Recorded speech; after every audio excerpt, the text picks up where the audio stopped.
All right, so why is it impossible for the 4% rule to work as the 4% rule as we've been told to follow? It's inherently impossible.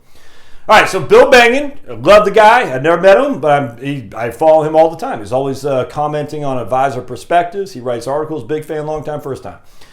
He started the ball rolling, actually, somebody else he cited in his Journal for Financial Planning article from 1994. He gave credos to somebody else. I forgot who the other person was.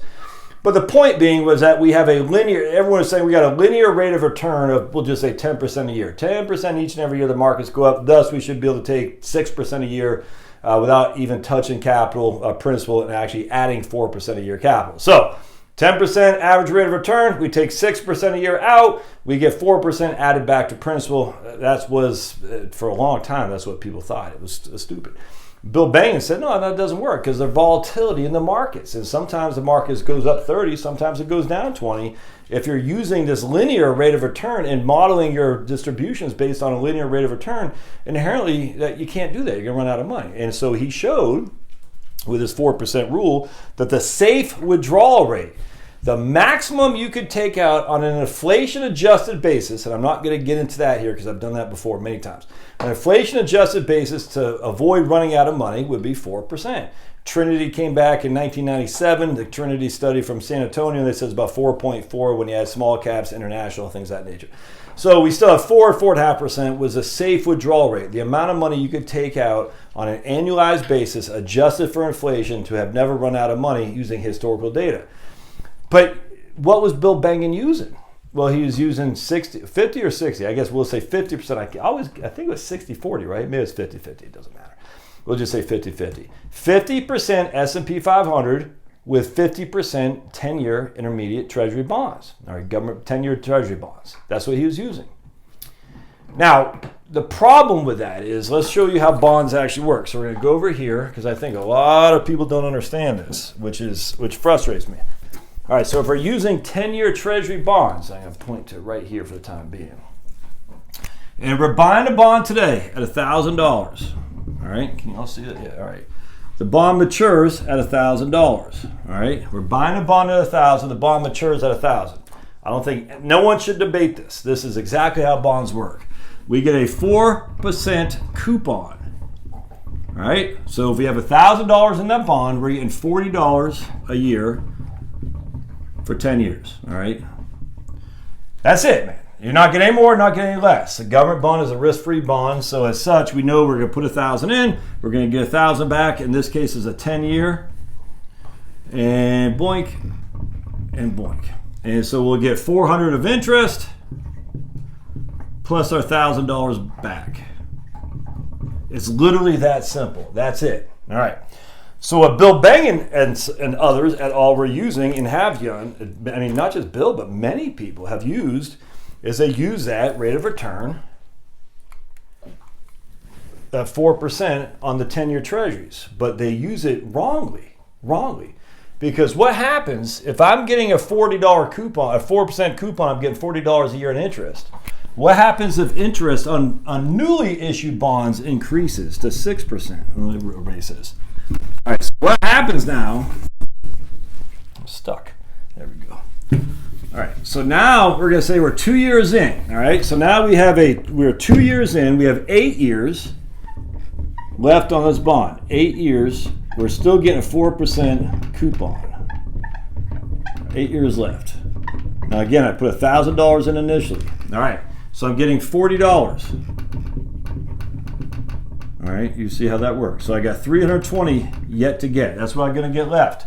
Now a new bond comes out, a new 10-year bond is paying 6%. All right. So now it's paying $60 a year, and then it matures at $1,000. So here I'm getting $600.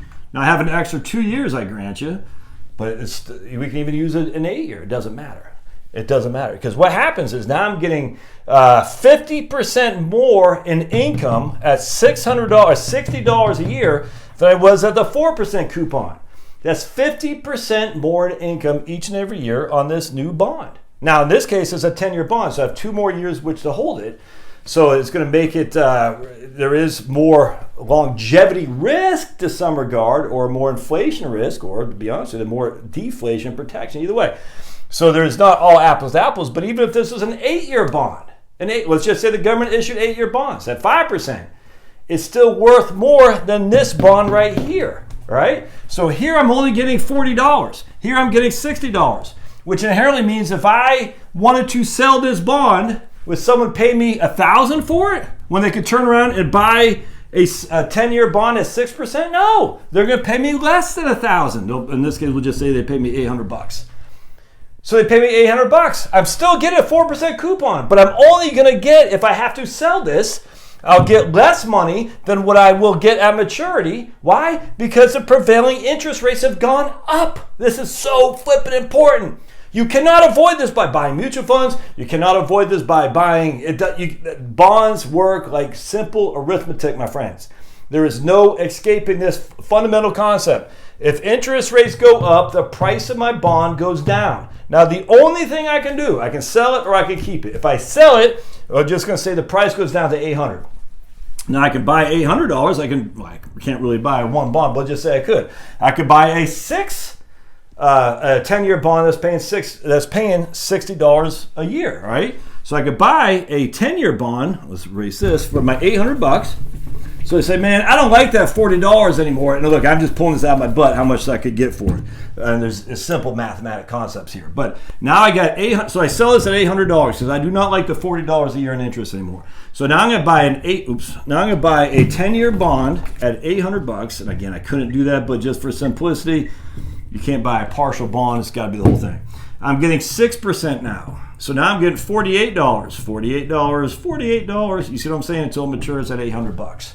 All right, that may or may not be worth it. That may or may not be worth it depending on if I need the income immediately or if I want to take a hit on the back end because I sold it at a lower value. That's how bonds work. It is not what the, excuse me there, big boy. It is not what the 4% rule and stuff would say that I get 4%. So in 1960, the 10-year paid 4.7. Look at this. Even though we got high class, my new whiteboard, I'm still using my marker, the PVC pipe that says top. All right, so this is still my my marker, my pointer. All right, so the 10-year bond pays 4.7. Right? I'm getting that for all of 10 years. I cannot get that 1 year and something else the next year and something else the next year. I can't. The 10-year bond next year pay 3.8. Right, so I'm getting 4.7, while the newly issued bonds only pay 3.8. So in this case, I'm doing better than the newly issued bonds. However, the 10-year bond the next year is 4.1, 3.8, 4.2, 4.2, 4.6, 4.6, 5.5, 5.5. So the interest rates have gone up, and now I'm still getting 4.7 or $47 per every $1,000 invested. However, I'm not getting $55 here because the new bonds are paying 5.5. And the following year, when this guy matures, I'm getting $60. So in this case is a good thing. 10 years. So 10 years, this guy matures at 4.7. So I was able to miss out on these lower interest rate bonds simply because I bought a bond when the interest rates are higher. And then I can turn around and trade it in for this bond right here at 7.8. So I am freaking loving life, happy as a clam. Absolutely, I am. That rhymes. So Dr. Seuss, I should be banned. I'm happy as a clam. Absolutely, I am. Take that, cancel culture. So now I trade this 4.7 bond, I'm getting 7.8. So whereas before I started getting $47 for every $1,000 invested, now I'm getting $78 for every $1,000 invested. So it sounds like I'm in good shape, right? Except for the fact, what if I started here at 3.8? What if I started in 1961? I'm getting 38, where prevailing bonds are 41, 38, 42, 42, 46, 46, 55, 60, 78, and now I'm reinvesting this at 6.2. But Bill Bangin and these guys, they say, no, you're going to get this 1 year, this and next, and that's not how bonds work.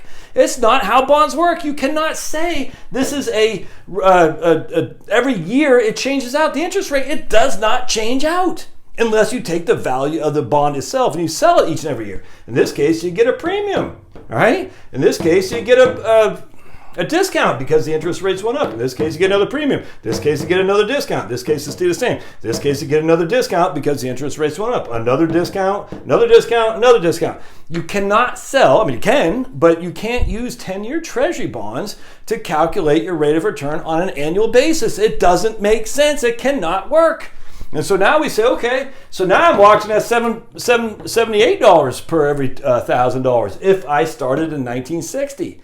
But remember, Bill Bengen's in the Trinity study, they're using the 4% rule to say the safe withdrawal rate, and they're using this every year. So one time you retired in 1960, one time you retired in 1961. If you retired in 1961, we'll say you got 3.8 the first year on the 10-year treasury. Then we're going to say you got 4.1. That's not true. That's not true. You did not get 4.1 the second year. You only got 3.8. All right, so now I retired in 1961. Fast forward to when this bond matures. It matures right here. So now I'm going to get 6.2. 6.5, 7, 7.5, 7.7, 7.2. So by the time this guy matures, if I have to sell this guy here, I'm taking a big loss. And by the time it matures, look at this, man, 7.7. I was only getting 6.2. So 5 years into my $62 per $1,000 investment, I'm missing out on $77, $72, $80, $91. I'm missing out on that because I'm essentially locked into the 6.2% interest rate unless I decide to sell it. And because the interest rates are going up, I will sell it for a discount like I showed you over here, right over there, where if you're selling a bond when interest rates went up, you're going to have to sell it for a discount. So what he should have done is use the 1 month, because the 1 month I'm just using on an annual basis. This rotates every month. So in this case, in 1960, I guess the average was 2.7, 2.1, 2.7, 3.1. So you can see lower, lower, lower, lower, lower, lower, a little bit higher, lower, lower, a little bit higher, lower, lower, lower, higher, higher, lower, lower, lower, lower, and higher. So you can see the 10-year treasury outperformed the 1 month significantly, as it should be, because you should get better interest rates the longer you hold your money, the longer you lock in your money. They have to pay you to reward you for your patience, essentially. So he should not have used a 10-year. He should have used the 1 month. And if you use the 1 month, the 4% rule is blown into freaking smithereens anyway. Because instead of saying I got 4.7 in 1960, I'm only getting 2.7. Instead of saying I'm getting 3.8 the following year, I'm only getting 2.1. Because you cannot change out your bonds, your 10-year bonds, as if you have the same amount of principal. It doesn't work like that. Secondly, now, and again, this isn't to bash anybody. It's just to say, no, I can't believe no one's thinking about it. This is crazy. Secondly, so a lot of people say, well, if you just took out 4% a year, well, you still have to dip into principal. Because right here, I'm only getting 2.7 or I'm getting 3.8. Either way, going into the 1980s and 1990s, you aren't getting 4% on 10-year treasuries. Certainly not now. So if you're not getting 4% in yield, what has to happen? You cannot sell your bond and get a portion of it. Now, you can live off the interest, I grant you, that is true. But you can't say, hey, sell 10% of my bond and keep another 90% in there. It doesn't work like that. Bonds don't work. You cannot take you have to sell the whole thing or nothing. You cannot just sell a proportionate amount of the bond that you need for income. It doesn't work like that. And by the way, when you reinvest in interest, you're reinvesting at the falling rates. You're not reinvesting into that same bond either. This is another thing that drives you up the wall. Bonds, you can't reinvest in bonds. It doesn't work like that. Bonds that pay you your income. You spend it or you reinvest it in something else, but you're not reinvesting in that same bond. So I'm getting 4.7. I'm not reinvesting in that $47 on 1,000 into a 4.7 bond. It's not. The following year I get 3.8 if I reinvest into a brand new bond. It's just as silly. Anyway, so what happens here? If I'm taking 4% a year, and on my bonds I'm only getting 3.8, inherently I have to pull from my principal. I don't have enough in the bond to pay. Now I do have 50% in the stock market, I grant you. But is that being reflected in the 4% rule? No, it's not. He's just taking 4%. He's saying I have 100,000 in my portfolio. The first year the markets went up 20, so I have 120,000 in my portfolio. I'm taking 4% from that. You can't do it like that. You have to say how much of that, and so let's go to 1973 and 1974. 73 and 74, stocks got killed, all right, down 44% in total. These bonds did fine. So there's no way I'm taking 4% on my portfolio from 73 and 74. It's all coming from the bonds. Now, thankfully, these bonds paid the 4% that I needed, but if we adjust for inflation, are these bonds keeping up with the high inflation that we had? No. So even though they're paying 6.9, 6.5, 8, and 7, after we started in 1960, that's not keeping up with inflation. That's paying $80 on a $1,000 investment. All right, from 1960 to 1973, we had inflation, I don't know what it is off the top of my head, about 4%. That's compounding. This right here only paid me, let's say that's about three times more than my 1 month treasury. This right here, the 10-year, only paid me less than half increase on my 10-year treasury, which means there's no way that is keeping up with inflation. Now, as such, while it says 6.5 looks pretty doggone good, it doesn't look good if I started here because bonds don't compound. Anyway, I hope this helps. There's no way it's impossible for the 4% rule to work the way it's concocted. It just is. Stop using it. It doesn't make sense. It's like this is why I argue about the math all the time. Well, science changes. Okay, well, financial planning changes too. But the 4% rule is proven by Trinity, by Bill Bengen. Things change, man. Knowledge changes, knowledge increases. Don't be so open-minded that your brains fall out, but don't be so closed-minded that you're stuck in freaking 1920s financial planning dogma. Wake up, man. Wake up. So what do you do instead? Well, that's what this whole channel is about. What do you do instead? And we talk about it all the time. I'm not going to share this because we're already at 16 minutes. We'd love to hear your thoughts. Thanks now.